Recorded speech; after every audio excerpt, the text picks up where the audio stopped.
ونستغفره ونعوذ بالله من شرور أنفسنا ومن سيئات أعمالنا من يهده الله فلا مضل له ومن يضلل فلا هادي له أشهد أن لا إله إلا الله وحده لا شريك له وأشهد أن محمدا عبده ورسوله وبعد. Kita masih melanjutkan tentang malaikat, satu makhluk Allah yang tidak pernah melakukan apapun kecuali diperintahkan oleh Allah, walaupun itu baik sekali menurut akal kita. Kemarin kita bahas, di depan matanya ada anak umur setahun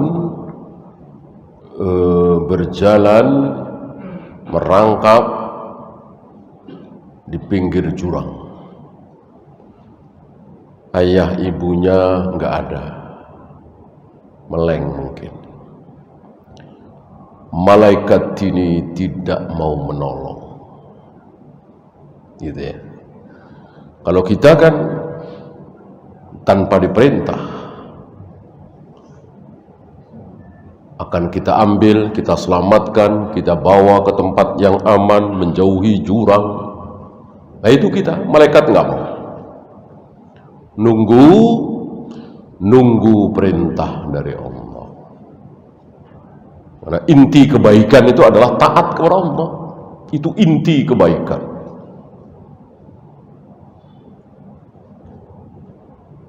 Walaupun membunuh, walaupun bahkan membunuh anaknya, menyembelih anaknya, tapi karena itu perintah Allah, itulah kebaikan, itulah amal saleh. Sebaliknya ada nenek-nenek nyebrang jalan, nenek-nenek tua, bongkok, umur 85 tahun misalnya, nyebrang jalan, kita seberangin, kita antar ke tempat tujuan, kita berdosa. Padahal kan baik sekali, mulia sekali. Nuntun nenek-nenek tua 85 tahun ke tempat tujuan, tapi berdosa. Kenapa? Karena nenek-nenek ini minta tolong sama kita, minta dianterin ke gereja misalnya. Ya. Wala ta'awanu 'alal itsmi wal 'udwan. Orang kafir akan mengatakan, kok begitu amat? Ya, bukankah itu mulia, urusan dia ke gereja, urusan dia? Nggak bisa. Wala ta'awanu 'alal itsmi wal 'udwan. Jangan kalian bertolong-tolongan dalam hal dosa. Ya. Sama aja si nenek-nenek ini minta dianterin ke api. Ya. Anterin saya ke api, mau mencebur ke api, kita anterin, ya sama. Karena ke gereja, ke wihara, ke tempat maksiat, jurusannya adalah neraka. Bolehkah kita anterin? Ya tidak boleh, haram. Orang kafir nggak faham ini, karena mereka nggak kenal dalil, nggak kenal qala Allah wa qala Rasul. Yang dipakai oleh mereka cuman akal, logika, nurani, hati. Kalau akal, logika, nurani, hati bisa menghakimi kebaikan dan keburukan, hak dan batil, tidak usah nabi, tidak usah ada rasul, tidak usah ada wahyu, tidak usah ada Al-Quran, tidak usah ada sunnah. Kalau akal, hati, nurani, logika bisa menilai mana yang hak, mana yang batil, mana yang benar, mana yang salah, mana yang berpahala, mana yang berdosa. Enggak perlu ada wahyu. Ya. Kenapa kita sangat berhajat kepada wahyu Al-Quran, Sunnah? Karena akal tidak mampu, sangat-sangat tidak mampu. Ya. Yang benar, seminggu di Mekah itu umrohnya sekali, apa boleh 2 kali, apa boleh 3 kali? Coba tanyakan kepada akal, nggak bisa jawab, nggak bisa jawab. Ya paling jawabnya asal-asalan. Kalau sekali berpahala, 2 kali lebih berpahala, 3 kali lebih berpahala. Nah, itu akal-akalan tanpa dalil. Sekali berpahala, 2 kali, 3 kali berdosa. Kenapa umrah 2 kali, 3 kali, 4 kali, ketika kita seminggu 10 hari di Mekah berdosa? Karena wahyu. Bukan akal, bukan nurani, bukan logika, tapi wahyu. Wahyu menyatakan lewat contoh dari Nabi alaihi salatu wassalam dan para sahabat bahwa sekali di Mekah 5 hari, 6 hari, 7 hari, Rasul dan para sahabat umrahnya sekali. Begitu kira-kira. Nah, kaum kita dari negeri ini kadang jauh dari dalil. Yang dipakai akal, logika, nurani. Maka mereka nggak nanya, dulu Rasul dan para sahabat sekali apa berkali-kali? Nggak nanya, cuek aja. Pokoknya sekali berpahala, 2 kali ya lebih berpahala, 3 kali lebih berpahala lagi.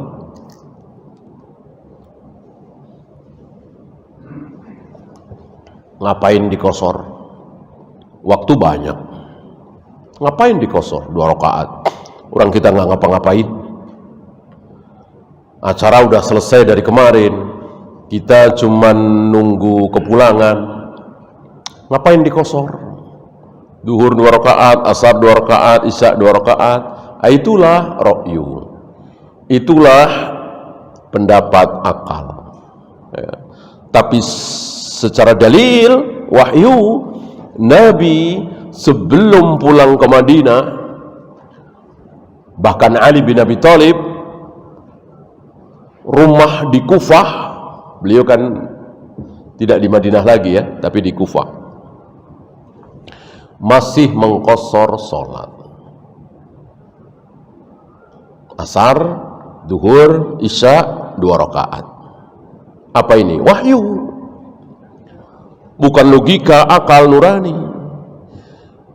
Kalau logika, akal, nurani ya ngapain? Nggak repot-repot amat, nggak buru-buru amat. Ya udah 4 rakaat. 4 rakaat lebih baik dari 2 rakaat kan? Itu ra'yu, akal. Sedangkan dalil 2. Bahkan Ibnu Umar kan marah ketika setelah mengqashar salat duhur waktu itu ya. Ada orang yang salat ba'diyah duhur, marah Ibnu Umar. Siapa panutanmu? Dijawab Rasulullah. Rasulullah tidak pernah mencontohkan seperti itu. Jadi kalau sudah mengqashar salat, maka qobliyah, ba'diyah tidak ada, tidak disunnahkan. Tidak disunnahkan ya bid'ah. Kecuali qobliyah subuh. Itu dia wahyu, bukan ra'yu. Nah, makhluk Allah yang satu ini, malaikat, betul-betul bagaimana wahyu. Walaupun baik sekali, nolong bayi, nolong nenek-nenek, nggak mau. Betul-betul nunggu perintah dari Allah. Kalau diperintahkan, sami'na wa ata'na.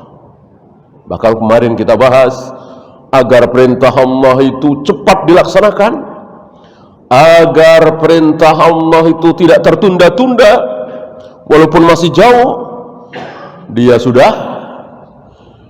sudah masukkan sangkakala itu ke mulutnya. beberapa riwayat mengatakan pipinya sudah menggelembung, ya, dahinya sudah berkenyit, kedua tangannya sudah memegang sangkakala itu, siap meniup. Padahal entah kapan Allah memerintahkan malaikat ini meniup trompet sangkakala. Ya. Dajjal belum ada, Ya'juj Ma'juj belum ada, Nabi Isa belum turun, matahari belum terbit dari barat, dan seterusnya, masih jauh. Tapi malaikat ini nggak peduli, karena ketaatannya kepada Allah itu sempurna. Ingin taat kepada Allah dengan sempurna, beda dengan kita, asal-asalan, males-malesan. Apalagi kalau sempat tidak dinomorsatukan, kita sempat ngaji, ya. Lagi enak, lagi inget ngaji, enggak, film lagi bagus, ya ngaji, ya. Lagi rame nih acara, ya udah nggak usah ngaji, ya. Bahkan sebagian sholat berjamaah begitu. Lagi nggak ada apa-apa, sholat berjamaah. Sibuk sedikit, nggak sholat berjamaah. Itulah kita. Ya, karena itu kemarin kita bahas, ya, kita nggak usah sehari, ya, mungkin 6 jam, 5 jam nggak makan, lapar, nggak minum, haus, lemes, gemetaran, kunang-kunang. Itulah kita. Mendapat kekuatan itu dari makanan, minuman. Adapun para malaikat mendapatkan kekuatan dari ketaatan yang sempurna itu. Bisa hidup kuat, luar biasa kuatnya malaikat, ya. Antum jangan bandingkan dengan manusia, nggak ada apa-apanya.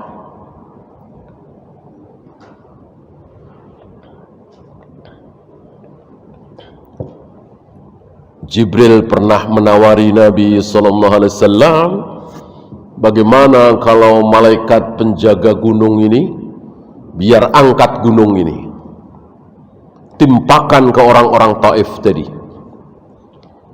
yang mencaci, memaki, menghujat, menyakiti, mengusir engkau tadi.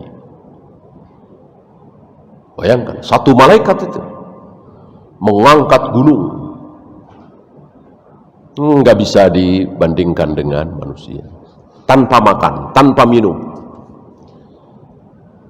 tanpa olah fisik, latihan fisik, nggak ada. Dari mana datangnya ketaatan, kekuatan itu? Dari ketaatan yang sempurna kepada Allah. Maka tidak ada yang sanggup puasa wisal kecuali Rasulullah sallallahu alaihi wasallam. Rasulullah kuat.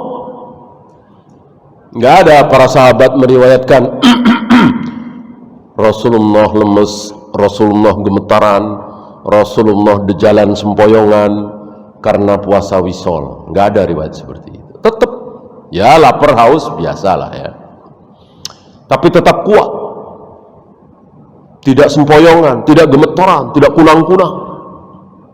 Itulah Nabi SAW. Padahal puasa wisol, puasa yang lainnya berbuka, beliau meneruskan. Dan hanya beliau yang boleh, dan hanya beliau yang kuat.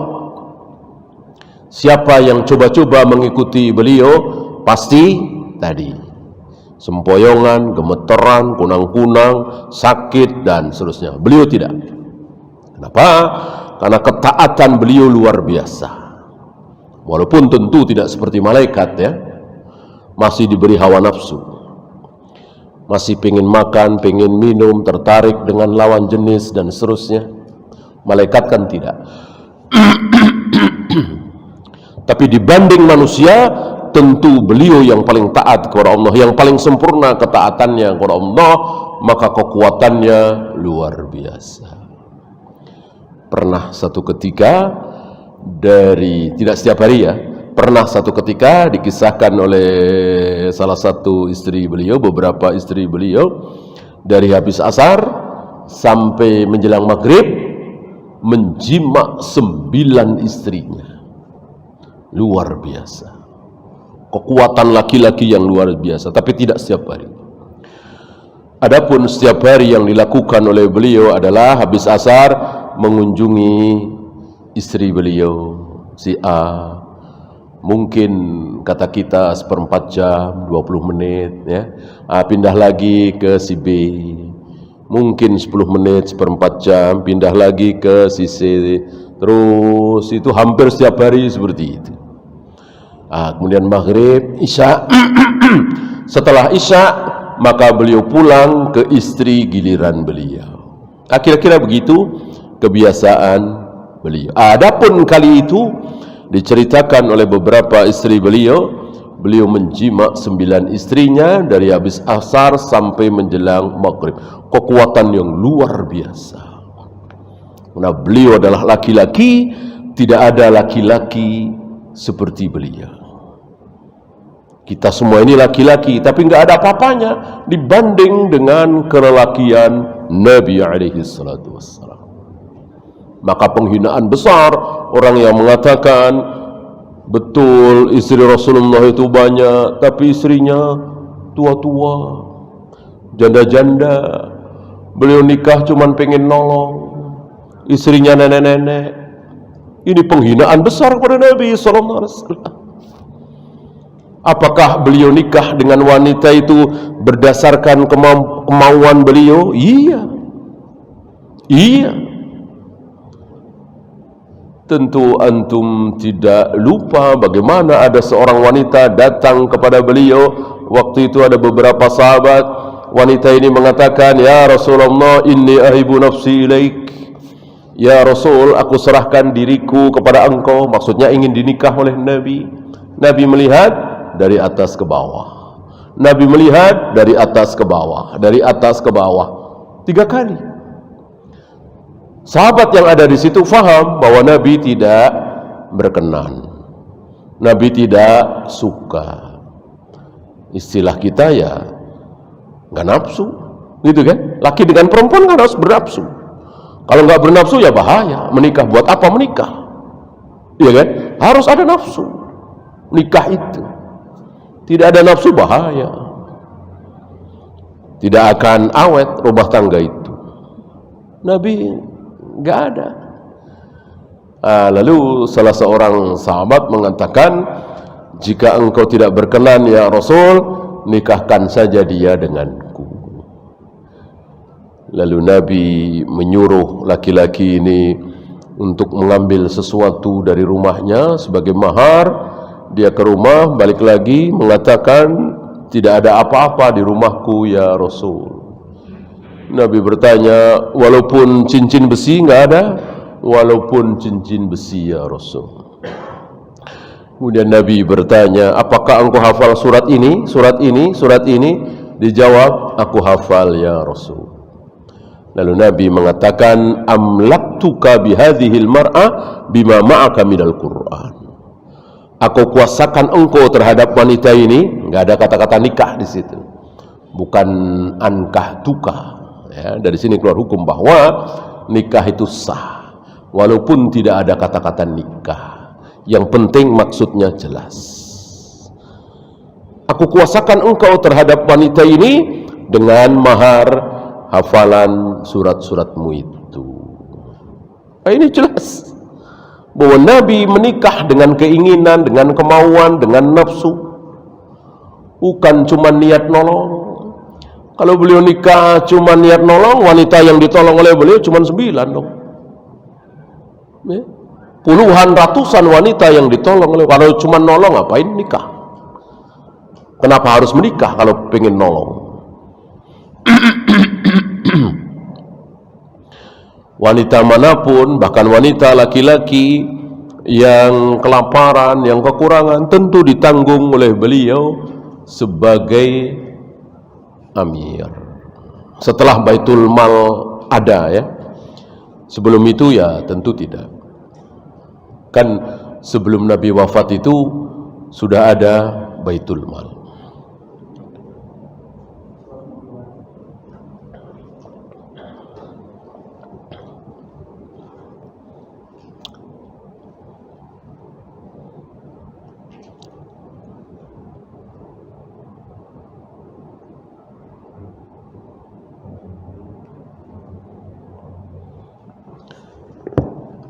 Ini ada ayat saya bacakan.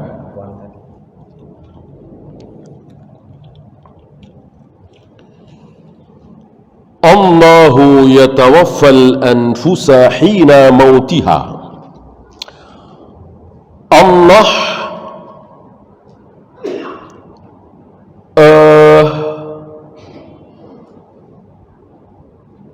menggenggam nafas, yang dimaksud ruh, hina mautiha, ketika seseorang itu mati. Ketika seseorang itu mati, maka ruhnya berada di genggaman tangan Allah. Wallati lam tamut fi manamiha, dan begitu pula orang yang belum mati, ruhnya juga berada di genggaman tangan Allah fi manamiha, ketika dia apa? Tidur. Jadi dikatakan tidur itu saudaranya mati, karena sama-sama rohnya berada di genggaman tangan Allah. Itu gaib, gak ada yang tahu. Yang kita tahu sama-sama merem, sama-sama gak dengar apa-apa, sama-sama gak lihat apa-apa, gitu ya. Sama-sama tidak bisa diajak ngomong. Orang mati dengan orang tidur sama aja kan? Gitu. Ya bedanya tentu yang satu masih hidup, yang satu sudah mati. Adapun tidak bisa diajak bicara, tidak bisa melihat, tidak bisa mendengar, sama antara orang mati dengan orang tidur. Ya.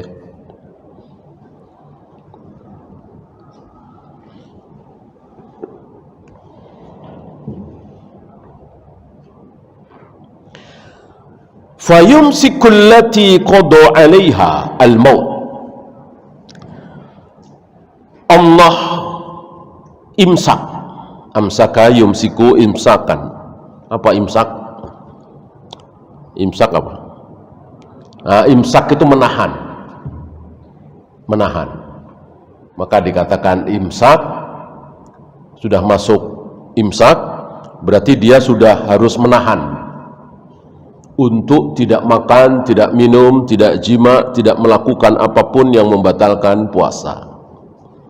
Imsak. Dari mana sampai mana imsak puasa itu? Nah, dari subuh sampai maghrib imsak terus. Gitu. Mulai imsak subuh, terakhir imsak maghrib. Antara subuh dengan maghrib imsak terus, menahan terus kan? Sekali tidak menahan, minum, ya batal.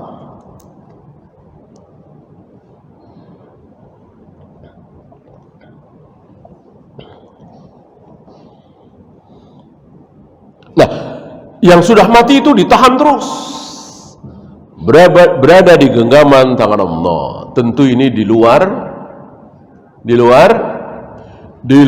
orang kafir yang terus disiksa, diazab di alam kubur, atau orang yang mati bunuh diri.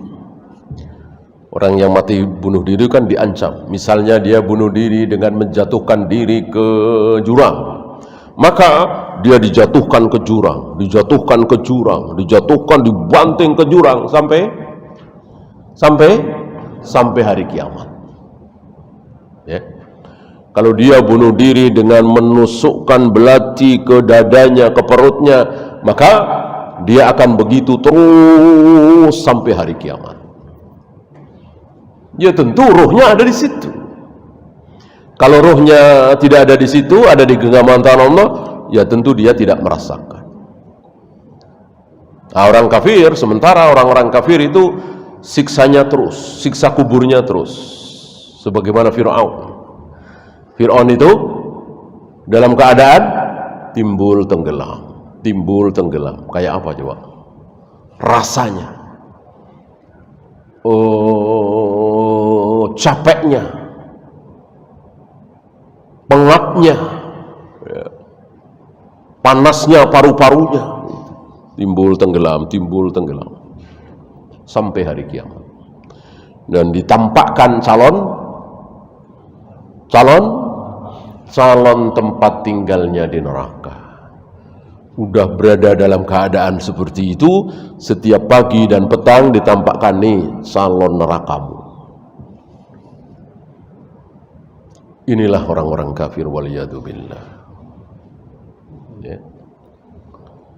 Sebaliknya orang-orang yang beriman dan beramal saleh ditampakkan calon tempat tinggalnya di surga.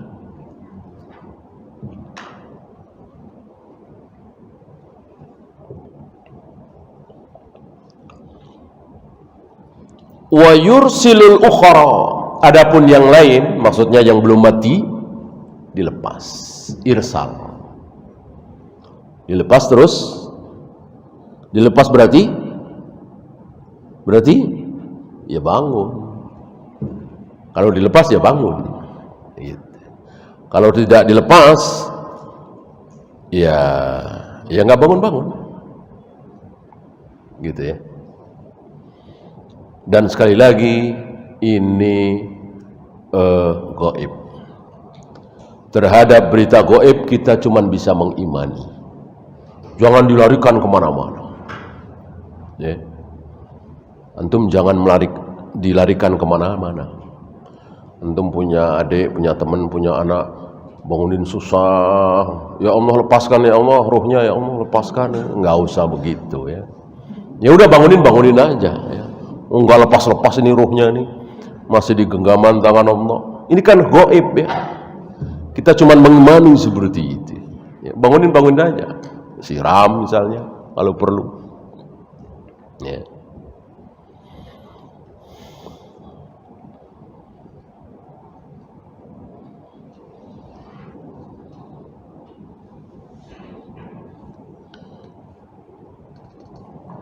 Kemudian tentang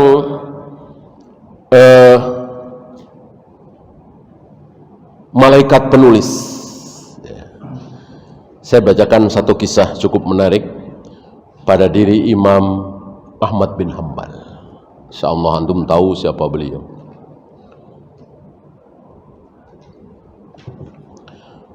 Ujian yang luar biasa Allah timpakan kepada beliau.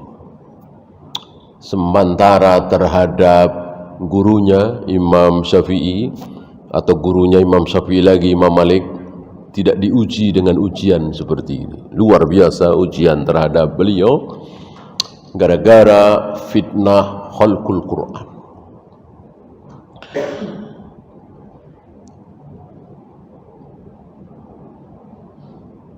Dakhala alaihi wa huwa ya'innu minal waja'.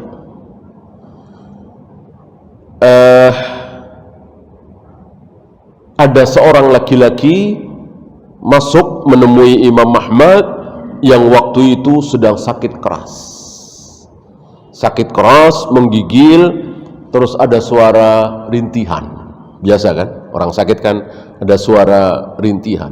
Mungkin menahan saking dinginnya, saking sakitnya, ada suara rintihan walaupun pelan. Gitu. Faqala lahu, si rajul ini mengatakan kepada beliau, ya Aba Abdullah. Kunyah Imam Ahmad adalah Abu Abdullah. Anak tertua beliau Abdullah Saleh, dua-duanya jadi ulama. Berbeda dengan Imam Malik, Imam Syafi'i, Ibnu Taimiyah, apalagi ya punya anak Syekh Albani, Syekh bin Bas, kita nggak dengar. Ya. Yang jadi ulama nggak dengar. Ya. Dan itu nggak masalah. Apakah ulama itu harus punya anak ulama juga? Enggak. Apakah kiai itu anaknya harus kiai juga? Enggak. Dai itu anaknya harus dai juga? Enggak. Banyak ulama-ulama besar anaknya enggak jadi apa-apa. Ya sebaliknya, ulama-ulama besar seperti Imam Syafi'i, bapaknya siapa? Enggak dikenal. Ya. Ini Abu Abdillah, anak tertua beliau Abdullah. Ya Aba Abdillah, ta'innu wa qad qala Tawus. Engkau merintih, padahal Tawus mengatakan ini enggak bawa-bawa Rasul. Ya, cuman Tawus, cuman sikoh dengan Tawus ya. Innal malaka yaktubu hatta aninal mariyun. Yang dicatat oleh malaikat itu bukan cuman ucapan mengandung kebatilan, mengandung yang hak, mengandung halal, mengandung haram, tidak. Rintihan seseorang dicatat juga. Rintihan, anin, ditulis juga, dicatat juga oleh malaikat. Mendengar ini, fa'amsakal imamu Ahmad adil anin. Imam Ahmad langsung menahan diri, tidak merintih lagi, ditahan. Inilah para salaf, sangat takzim terhadap salaf sebelumnya gitu. Dan ini sangat berhati-hati.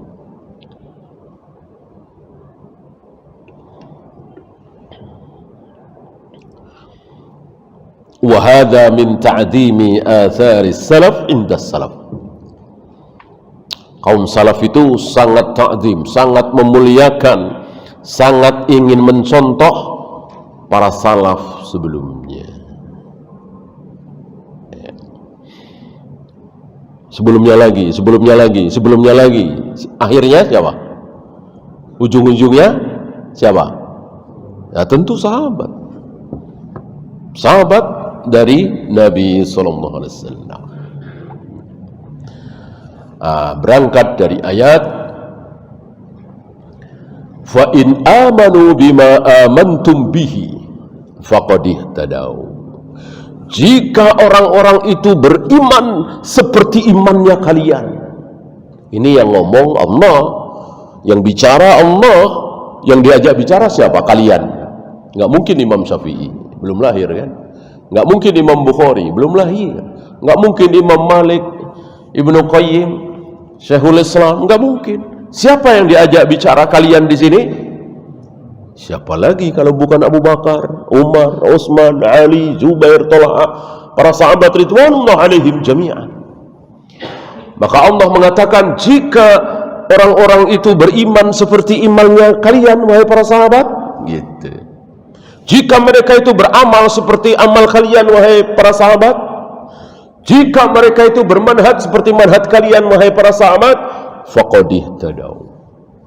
Berarti mereka mendapat hidayah, benar, masuk surga. Gitu. Ini mafhum mukhalafahnya apa? Qiyas mafhum mukhalafahnya apa? Qiyas al-aqs. Siapapun yang tidak mengikuti para sahabat, ibadahnya tentunya ya, berislamnya, cara berdakwahnya dan seterusnya, bukan teknologinya, bukan pakaiannya, bukan kendaraannya, tapi cara beragamanya kok tidak sama dengan kalian wahai para sahabat, maka mereka tidak dapat hidayah, terancam masuk neraka. Ini ayat yang luar biasa yang mewajibkan kita semua kaum muslimin mengikuti manhaj sahabat, bukan yang lain. Jika bertentangan, kita pilih sahabat daripada Syalbani, Syekh bin Baz, Syekh Utsaimin, seluruh ulama Mekah, seluruh ulama Madinah. Kalau bertentangan, ya. Kalau nggak bertentangan, alhamdulillah. Gitu. Misalnya hari ini ada orang yang puasa Arafah, beda hari dengan wukuf di Arafah. Ya, ini harus mengikuti sahabat. Ada pertanyaan besar, pernahkah para sahabat puasa Arafah beda hari dengan wukuf di Arafah? Pernahkah? Harus dijawab pernah. Kalau pernah, mana riwayat? Mana dalil? Gitu. Kalau nggak ada, berarti nggak pernah. Gitu ya. Beda dengan Idul Fitri, antara Syam dengan Mekah berbeda, hilal masing-masing ada riwayat. Ibnu Abbas di Mekah, Muawiyah di Syam, beda antara Jumat dengan Sabtu, itu Idul Fitri. Kalau Idul Adha mana? Gitu ya. Nah, walaupun mungkin ribuan bahkan jutaan ulama sepakat nggak apa-apa. Nggak apa-apa, puasa Arafah beda hari dengan wukuf di Arafah, nggak apa-apa. Ya kita berpegang ke sahabat, mana? Mana ada riwayat para sahabat? Kalau Rasul udah jelas nggak ada ya. Sahabat ya, kan kita disuruh mengikuti Rasul dan para sahabat. Rasul dan para sahabat. Kalau Rasul udah jelas nggak ada riwayat. Rasul puasa Arafah beda hari dengan wukuf di Arafah. Sahabat, ya, Rasul kan ya mungkin sekitar ya cuman 3 atau 4 tahun mungkin ya, 3 atau 4 kali barangkali beliau puasa Arafah ya. Nah, para sahabat kan yang 100 kali lebih, kan sahabat itu habis di tahun 110 atau 111 Hijrah. Nah berarti 1 abad lebih para sahabat itu hidup di muka bumi ini sepeninggal Nabi SAW. Tidak didapat riwayat. Para sahabat itu berbeda dalam merayakan Idul Adha. Padahal ada yang di Mesir, ada di Syam, ada di Irak, ya. Adapun Idul Fitri ada. Itu kira-kira. Ya. Jadi kita harus betul-betul menggigit dengan gigi geraham. Maksudnya begitu. Jangan, ini kan guru kita nih, ini kan syekh kita nih, ini kan majelis ulama nih, ini kibar ulama nih, ini lajnah daimah nih, ini syekh nih, nggak bisa. Siapapun bisa benar bisa salah, kecuali kesepakatan para sahabat. Yang tidak mungkin salah hanyalah kesepakatan para sahabat.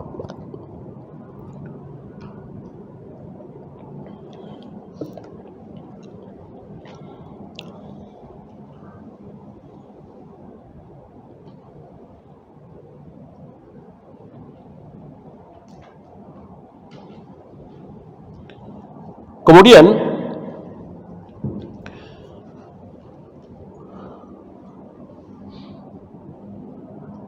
minhum muwakkaluna bisiyahati fil ardi. Di antara malaikat itu ada yang diwajibkan oleh Allah, diperintahkan oleh Allah untuk berjalan, terus berjalan, ya. Berjalan. Mereka berjalan tidak dengan menapakkan kaki di bumi, tapi terbang, kan masing-masing punya sayap. Ngapain? Yaltamisuna hilaqadz dzikri wal ilm. Mencari majlis ilmu, majlis zikir. Majlis ilmu itu majlis zikir, majlis zikir itu majlis ilmu. Bukan zikir berjamaah subhanallah subhanallah subhanallah, bukan. Bukan, itu enggak ada. Dalam Islam tidak ada.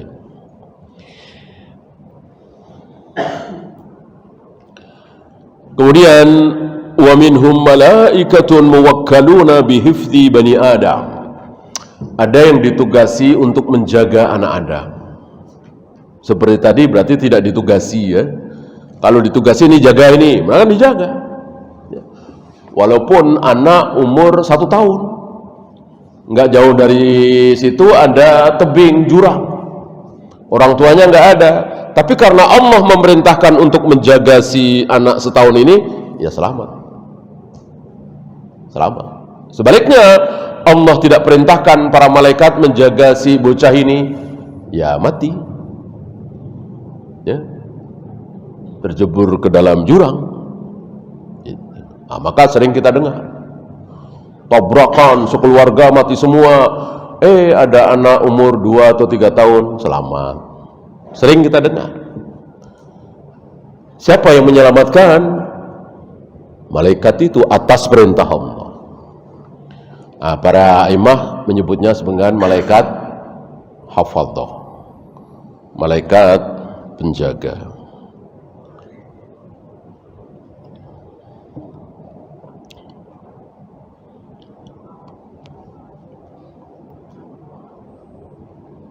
Malaikatun muwakkaluna biqabdi arwahi bani Adam. Ada yang diperintahkan untuk mencabut nyawa. Siapa namanya? Siapa namanya? Malaikal maut. Bukan Israel. Tidak ada di ayat kata-kata Israel, di hadis sahih juga tidak ada. Bahkan dhaif juga enggak ada. Israel, Qabil, Habil itu ada di Perjanjian Lama, Perjanjian Baru. Oleh karena itu para ulama Ahlussunnah tidak suka menyebut Israel, Qabil, Habil, anaknya Nabi Adam itu. Karena nggak ada di ayat, nggak ada di hadis. Menyalahkan jangan juga. Menyalahkan jangan juga. Karena siapa tahu benar. Apa istilahnya? Membenarkan tidak, menyalahkan tidak, namanya tawakuf. Terhadap berita-berita Israiliyat itu lebih baik tawakuf. Ya. Kita tidak usah menyalahkan, siapa tahu benar, tapi kita jangan ikut-ikutan mengucapkan, siapa tahu salah. Ya.